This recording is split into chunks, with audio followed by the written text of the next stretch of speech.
তখন ঘড়ির কাঁটায় নাই নাই করে কিন্তু অনেকটাই বেজে গিয়েছিল। সকাল পেরিয়ে হয়েছে কিন্তু এখন দুপুর। আর এইদিকে দেখো আমার মা কিন্তু এখন আমাদের জন্য গোলা রুটি করে দিয়েছে। আচ্ছা, আমার মতন গোলা রুটি আর সস খেতে কে কে ভালোবাসো? দুপুরের খাওয়া দাওয়া সেরে সন্ধ্যা লাগতে না লাগতে আমরা কিন্তু বেরিয়ে পড়েছিলাম। আরে বেরিয়ে কোথায় গিয়েছিলাম? ভিডিওটা কন্টিনিউ করো, তাহলেই না বুঝতে পারবে। দেখো বেরিয়ে কিন্তু আমরা চলে এসেছি আমাদের পাপান সোনার কাছে। দেখো পাপান সোনা কিন্তু নতুন নতুন স্কুলে ভর্তি হয়েছে, তাই তো পেন্সিল বক্স, খাতা, পেন এগুলোর ওপর ওর আকর্ষণটা একটু বেশি। তারপরে কিন্তু আমি আমার পাপান সোনার কাছে একটু আদর খেতে চলে গেলাম।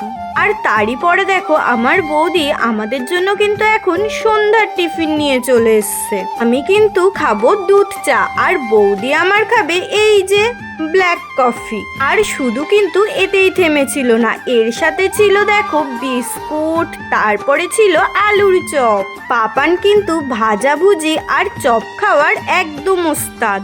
আর তাই তো সবার আগে কিন্তু পাপানই চপ খাওয়াটা স্টার্ট করে দিল। ঠিক আছে বাপু, আমরা তাহলে এখন একটু খাওয়া দাওয়া করে নিই, আর তোমরা কিন্তু ভিডিওটা একদম কন্টিনিউ করতে থেকো। ওই যে বাড়িতে আসলে আমি যে কখন কোথায় চলে যাই তার কিন্তু কোনো হদিশই থাকে না। বাড়িতে আসলে বাড়ির থেকে বেশি আমার কিন্তু ঘুরে বেড়াতেই ভালো লাগে। যেহেতু শ্বশুর বাড়িতে গেলে আমরা কিন্তু একদমই আটকা পড়ে যাই। দেখো এইদিকে কিন্তু বুনুও চলে এসছে, আর এখন বুনু রান্না করবে আমাদের সবার জন্য চিকেন স্টু। আর বুনুকে হেল্প করবে, মানে হেল্পারই করবে আমার ওই যে একমাত্র বৌদি। এইদিকে দেখো আমি আর পাপান এখন নাচানাচি শুরু করে দিয়েছি। বাড়ি আসলে বাপু আমারও তো কাজ বাজ করতে ভালো লাগে না, আর যদি কাছে থাকে পাপান তাহলে তো কোনো কথাই নেই। দেখো আমরা এত সুন্দর নাচ করতে করতে ঘড়ির কাঁটায় কিন্তু আবারও অনেকটা বেজে গেছে। পাপানের আবদার আজকে নাকি মনি পিসির হাতে ও খাওয়া দাওয়া করবে, তাই তো আমি এইদিকে ছেলেকে খাইয়ে দিচ্ছি। আর এইদিকে দেখো আমাদের স্যুপ কিন্তু একদম রেডি।